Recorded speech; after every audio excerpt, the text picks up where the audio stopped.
Hey guys, it's Ghost Queen. Okay, my period of grieving for Larry is starting to come to a close, and it's time to get back to the grind. So, it's a very, very warm day here in Louisiana. We don't feel even close to fall yet. Still in the 90s most days. Very hot, very sweaty, and I am a mess in a dress. But you're just going to have to deal. So, today I'm continuing with my series, 13 Reasons Why, where I talk about certain people in the paranormal that I recommend, and certain people that I think you should be a little wary of. So, today I am going to be spotlighting two people, actually, because they're a couple, and they come as a pair. Steve and Katie Hultays. Look at the pond. So beautiful. Such a gorgeous day here today. Very pretty. Very, very nice. Lovely day. Whew. So, Steve and Katie Hultays. Now, as you know, Wayne and I became romantically involved. He started building spirit boxes, and he had an enormous talent and gift for it.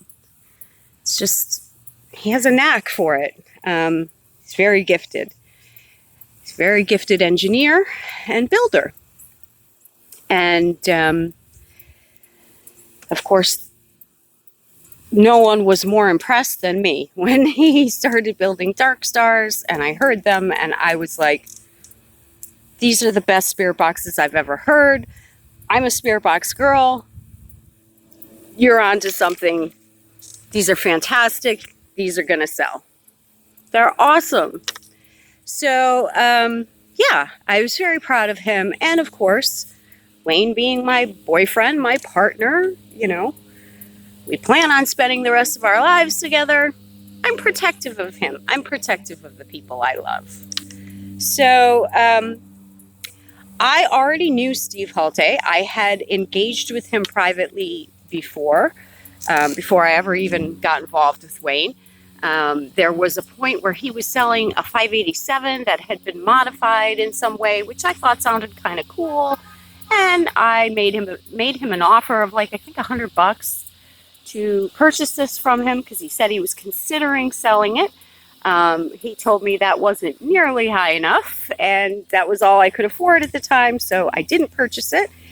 And to my knowledge, he didn't sell it, and I would, if I was a betting girl, I'd say he still hasn't sold that 587. He and Steve Wayne and Steve Hultays then became friendly when Wayne and I were streaming together.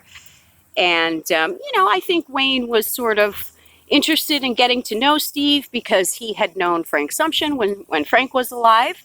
I think I know that Steve and Frank, had worked together a little bit, but then they fell out. And Steve and Katie had a reputation before Wayne and I ever encountered them. And we knew of that reputation, and we were warned by several people not to become involved with them.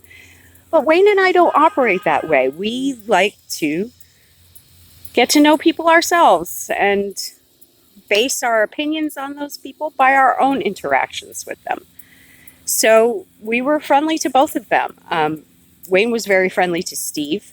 And I believe very generous to Steve. He was promoting him, shouting him out on the streams, offering to give away free codes for his apps, and trying to help him out, And I was friendly to Katie. I had talked with her privately.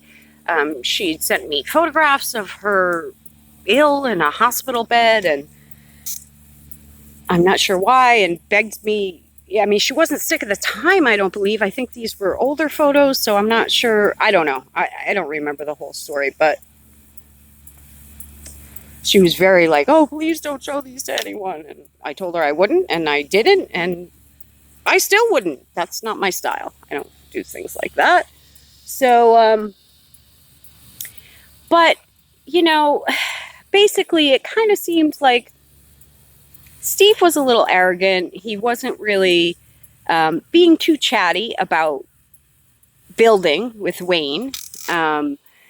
And Wayne was a new builder. That's kind of what he wanted to talk about. And Steve didn't seem very forthcoming about wanting to talk about building with Wayne. And in fact, he was asking Wayne some questions about building and about how Wayne was building. But since Steve didn't really want to, you know, help Wayne out at all or chat with Wayne about his own building, Wayne didn't really feel like chatting about his building. So no information regarding building was shared back and forth between either of them. And when it seemed like Wayne was really trying to help Steve out a lot, and then Steve was never mentioning Wayne at all, in fact, seemed to be purposely not mentioning him at times, and not really giving Wayne the respect that he deserved. Both Wayne and I decided we were going to kind of slowly back away from the Hultays. That maybe some of the things we had heard were true, and maybe they weren't the nicest of people. So we started doing just that. We started kind of just slowly backing away. And I think Katie realized that was happening and probably panicked. And she ended up one day on Facebook just attacking me. I mean, flat out attacking me. And was very rude, was insulting me, saying something about my children. Like,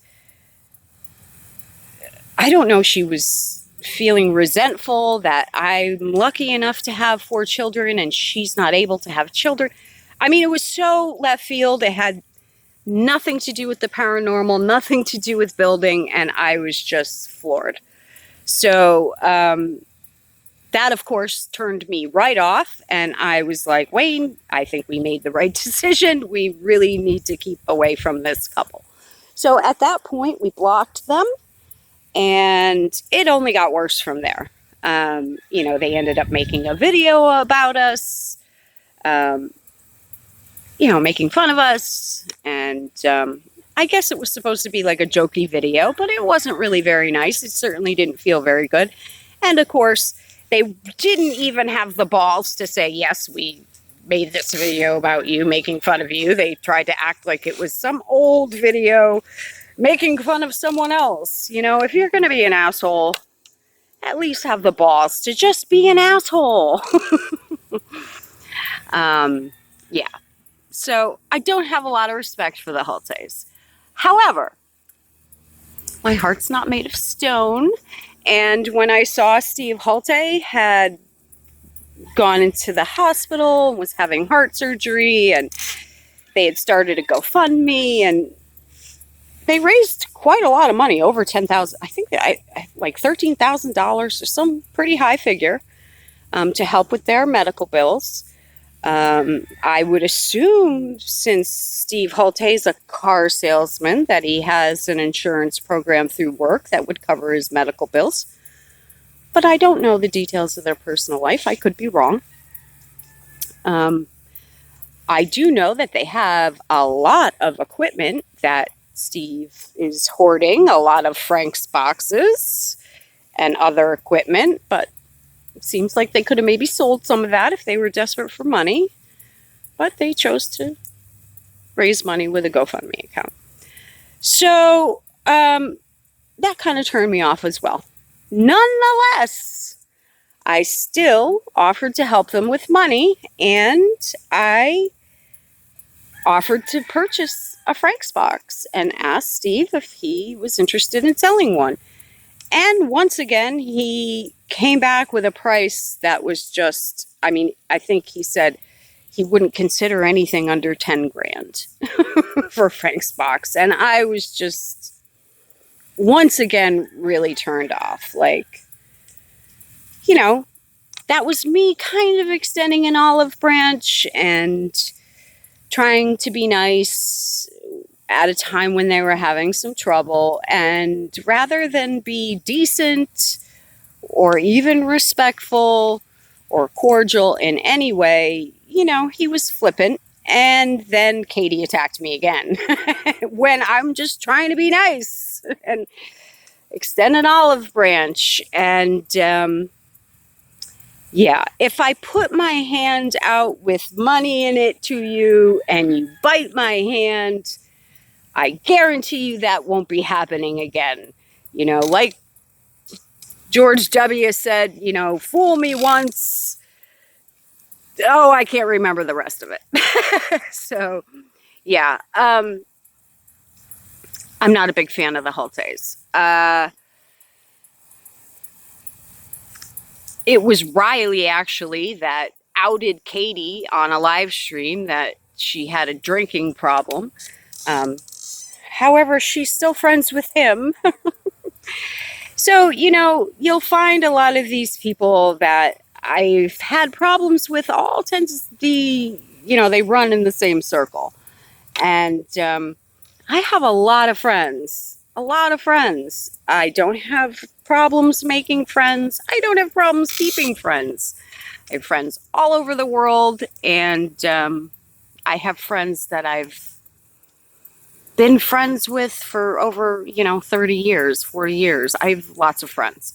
So if you end up on my shit list, on my naughty list, there's probably a good reason why. So, yeah, I think that's pretty much all I have to say about the Hultays. I just don't recommend them.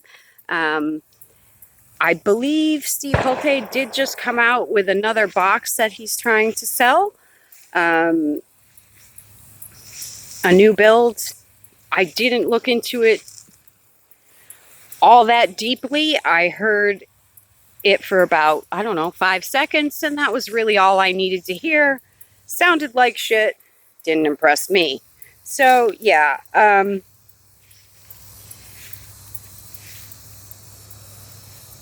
It's a very, very small circle of people that build spirit boxes. It seems there are more people starting to get into it, but, you know, there's a lot of spirit speakers. There's a lot of ghost boxes with Arduino boards, you know, not even in the same realm as the custom hand-built boards that Wayne builds. And he's gifted at it. He's got a lot of guidance from Spirit, and I think that will only increase, and he will be creating some amazing boxes in the future. So, that's it for today. Not a huge fan of the Hultays. I certainly don't wish them any ill will. I don't wish them any harm. Hope that both of their health improves, their financial situation improves, and that they live long, happy, healthy lives. But I would recommend that you be a little wary of them. That's my recommendation to anyone who isn't super familiar with the paranormal field, with the box building field, and the ITC field in general. So that's all I got for today, guys. I hope everybody has a lovely Tuesday. I will be doing a live stream tomorrow night. Sort of, you know, just in... it's so hot, my brain is starting to melt. In memoriam of 9/11 and the victims of 9/11, and just out of respect for the day, I'm going to have a live stream. If anyone wants to share their memories of that day, I remember it very well, and feel free to pop in. We can chat, and I will definitely be doing a spirit box session as well. And I didn't review my stream in too much depth yet. My last stream, however, I did review it briefly with Wayne, actually, when he got home from work. There was a lot I caught live in the stream that I didn't comment on, and there was a lot of communication coming through. I don't think Larry came through. I certainly didn't hear that. I do think Debbie Constantino came through. And I also heard a lot of other crazy communication. And what I did catch was, and you're welcome to go back and check it out if you like. I noticed at about, I think it was like an hour and 30 minutes in, somewhere around there. You can see behind me, I had like a stuffed animal. I had this big crawfish water toy that is one of my kids. And then I had a couple of little toys and things set up here on the planting box behind me. And you can see I shut off, there's 2 lights here on the ceiling of my carport. I shut those off and I came and sat down. Now, these 2 lights were on. You can see behind me, I've got 2 lights in the front. Those were on, these 2 were off. You can see behind me, there was a light flashing on and off. And doing it in a strange sort of manner. I did notice that light thing after I'd finished the stream. And it was still dark. I came outside, I checked the lights. They were not flashing. I haven't changed the bulbs. They're not flashing now. So it wasn't a wonky bulb. Nothing wrong with the electric here or anything. No explanation for why the lights were doing that. So that was a little interesting. And as I say, there did seem to be a lot of communication coming through. So it was a good stream. I was pleased with it, pleased with the spirit box session. And I definitely will be doing one again tomorrow night. So that's it, guys. I hope everybody has a lovely Tuesday. Be safe, be kind, be loving, be generous, be good to your loved ones. Tell them everything you want to say. You never know which day is going to be your last day. So live every day as if it were your last. Carpe diem. And until next time, I bid you adieu.